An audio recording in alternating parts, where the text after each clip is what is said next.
حضور علیہ السلام کی آمد سے قبل کچھ واقعات ایسے رونما ہوئے۔ آپ علیہ السلام کی ولادت سے 50 دن پہلے یمن کے شہر صنعاء کے اندر ابراہ نامی ایک آدمی تھا، جس نے صنعاء کے اندر ایک گرجا گھر بنایا، بہت خرچہ کیا، بڑا پیسہ لگایا۔ مقصد اس کا یہ تھا کہ عرب حضرات جو بیت اللہ کی عبادت کرتے ہیں، جن کے دلوں کے اندر بیت اللہ کی محبت ہے، وہ بیت اللہ کی محبت کو چھوڑ کر ان کے دلوں میں اس گرجا گھر کی محبت پیدا ہو جائے۔ ابراہ نے جب یہ کام کیا، لیکن عرب حضرات چاہے مشرک تھے، شرابی تھے، جواری تھے، بچیوں کو زندہ دفن کرنے والے تھے، لیکن اس کے باوجود بیت اللہ کی محبت ان کی گھٹی کے اندر شامل تھی۔ بیت اللہ سے انتہا درجے کی محبت کرتے تھے۔ وہ کسی حالت کے اندر بھی بیت اللہ کے مقابلے میں کسی چیز کو نہیں لانا چاہتے تھے۔ یہ بات مشہور ہوئی ہر علاقے کے اندر کہ ابراہ نے ایک گرجا گھر بنایا ہے بیت اللہ کے شخص، وہ یمن کے اندر پہنچتا ہے۔ اس گرجا گھر کے اندر اس نے پخانہ کر دیا اور گرجا گھر کو نجاست سے آلود کر دیا۔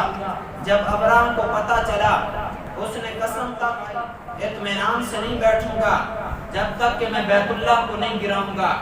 اب اس نے بیت اللہ کو گرانے کے لیے تیاری شروع کی، فوج لے کر، اپنا لشکر لے کر ہاتھیوں پر سوار ہوا، بیت اللہ کی طرف روانہ ہو گیا۔ چلتے چلتے بیت اللہ سے دور حضرت عبد المطلب حضور علیہ السلام کے دادا جان، ان کے اونٹ چل رہے تھے۔ ابراہ کے لشکر نے ان کے اونٹوں کو پکڑ لیا۔ جب حضرت عبد المطلب کو پتہ چلا، حضرت عبد المطلب اس ابراہ کے پاس آئے۔ لوگوں نے بتایا ابراہ کو کہ مکہ کا جو سردار ہے، مشرکین مکہ کا جو سردار ہے، وہ اس وقت آپ سے ملاقات کے لیے آیا ہے۔ ابراہ اپنے خیمے کے اندر تشریف فرما ہے۔ فرمایا اپنے اونچی جگہ سے نیچے اترا۔ جب حضرت عبد المطلب کو آتا ہوا دیکھا، حضرت عبد المطلب کے پیشانی کے اندر نور نبوت چمکتا تھا، بڑے حسین و جمیل تھے، بڑے قد آور تھے۔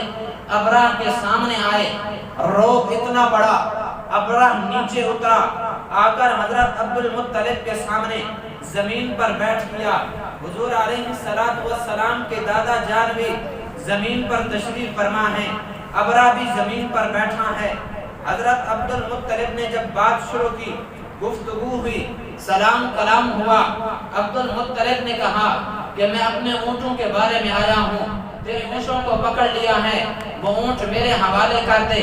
ابراہ یہ سن کر کہنے لگا کہ میرے دل کے اندر آپ کی بڑی عزت تھی، آپ کا بڑا وقار تھا، لیکن آپ کا سوال سن کر آپ نے اپنی عزت اور وقار میری نظروں کے اندر کم کر دیا۔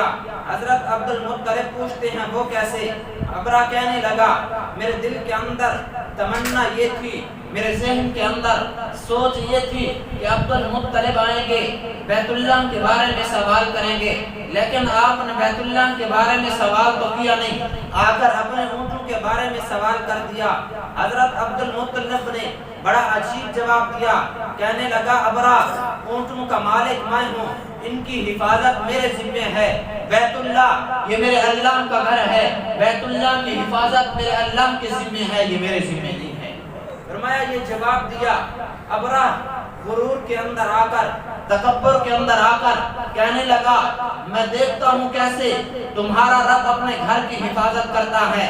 حضرت عبد المطلب اپنے اونٹوں کو لیتے ہیں، بیت اللہ کے اندر چلے گئے، بیت اللہ کے غلاف کو پکڑا، وہاں جا کر دعا مانگی، کہنے لگا مولا اس ابراہ کا مقابلہ کرنا ہمارے بس کی بات نہیں ہے، ہمارے پاس اتنی طاقت نہیں، ہم لڑنے کی طاقت نہیں رکھتے، اے اللہ تو جان تیرا گھر جانے۔ حضرت عبد المطلب نے یہ دعا مانگی، اپنے ساتھیوں کو لیا، پہاڑی پر جو ہے تشریف لے گئے۔ ابرہ چلا، جہاں فرمایا اونٹ پر جس ہاتھی پر سوار ہوا، محمود اس کا نام تھا ہاتھی کا۔ اب ہاتھی کو چلاتے ہیں بیت اللہ کی طرف، ہاتھی چلتا نہیں، دائیں طرف چلاتے ہیں ہاتھی چل پڑتا ہے، بائیں طرف چلاتے ہیں ہاتھی چلتا ہے، پیچھے کی طرف چلاتے ہیں ہاتھی چلتا ہے، لیکن بیت اللہ کی طرف جب چلاتے ہیں ہاتھی چلتا نہیں ہے۔ فرمایا کیوں نہیں چلتا؟ بڑی کوشش کی گئی لیکن ہاتھی ایک قدم بھی آگے نہیں چلا۔ فرمایا یہ جانور ہے، سمجھ گیا کہ بیت اللہ کا مقابلہ کرنا یہ ٹھیک نہیں ہے۔ بالآخر اللہ رب العزت نے ابابیل کو بھیجا، چھوٹے چھوٹے پرندے ہیں جن کے چونچ اور پاؤں کے اندر چھوٹی چھوٹی کنکری ہے، جب وہ اوپر سے گرتی ہے ایسے کام کرتی ہے جیسے گولی کام کرتی ہے، ہاتھی کے اوپر سے گرتی ہے نیچے سے گزر جاتی ہے۔ فرمایا یہی حشر ہوا ابرہ کا۔ اللہ رب العزت نے قرآن کے اندر پوری سورت اتار دی، الم تر کیف فعل ربک باصحاب الفیل، اے انسان کیا تو دیکھتا نہیں میں نے ہاتھی والوں کے ساتھ کیسا معاملہ کیا؟ فرمایا سب کے سب کو اللہ رب العزت نے تباہ و برباد کر دیا۔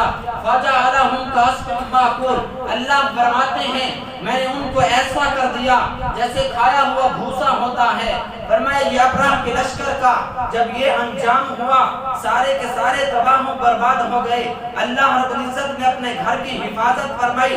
فرمایا جب ایسا واقعہ پیش ہوا ہر جگہ اس واقعے کے چرچے ہو گئے، مشرکین مکہ کی امیدیں روشن ہو گئی کہ آنے والے حالات میں کوئی ایسا آدمی آنے والا ہے جو اللہ رب العزت کے گھر کو نجاست سے پاک کر دے گا۔